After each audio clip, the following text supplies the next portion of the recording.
Welcome back to my series on COPD. If you haven't already, please click the like and subscribe button. COPD reduces airflow into your lungs, making breathing difficult and labored. It also reduces the oxygen supply your whole body receives. Without oxygen, your body will feel exhausted. It's not uncommon for people with chronic obstructive pulmonary disease to experience fatigue.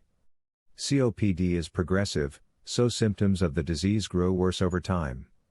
This can take a huge toll on your body, lifestyle, and health. But this doesn't mean you have to feel tired every day. There are things you can do to help manage your fatigue, from lifestyle changes to breathing exercises. COPD symptoms are often found only after the disease has progressed. Early-stage COPD doesn't cause many noticeable symptoms. Symptoms you might experience in early COPD are often attributed to other conditions, such as getting older, general fatigue, or being out of shape. Symptoms of early COPD include chronic cough, excess mucus in your lungs, fatigue or lack of energy, shortness of breath, tightness in the chest, unintended weight loss, and wheezing. A range of diseases and conditions can affect the health of your lungs. The most common cause of COPD, however, is cigarette smoking.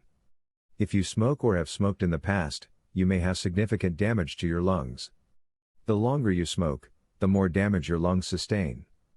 Chronic exposure to other lung irritants, including air pollution, chemical fumes, and dust, can also irritate your lungs and cause COPD.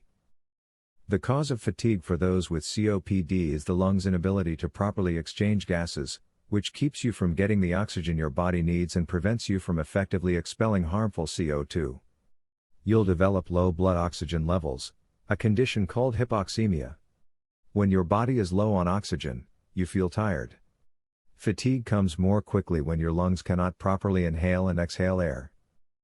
This sets up an unpleasant cycle. When you're left feeling lethargic because of a lack of oxygen, you're less likely to engage in physical activity. Because you avoid activity, you lose your stamina and grow tired more easily.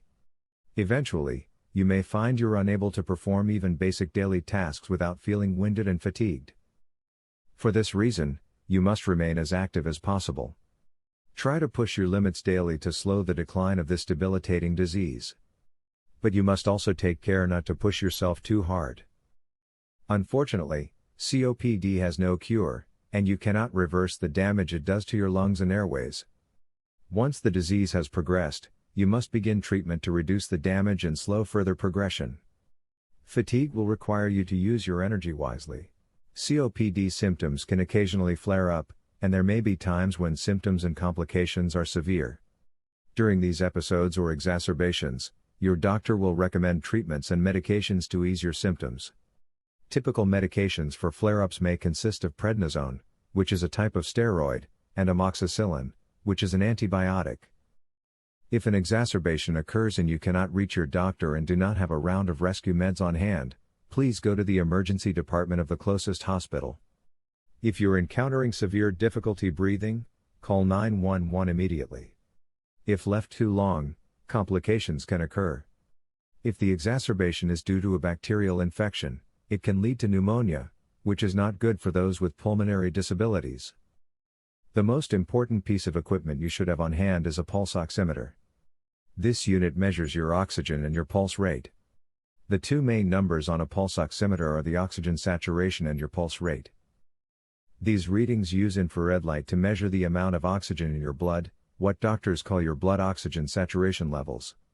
Blood oxygen readings are displayed in a percentage of SpO2, peripheral oxygen saturation, and heart rates are displayed simply as BPM, beats per minute. Typically, the number at the top is your oxygen saturation reading.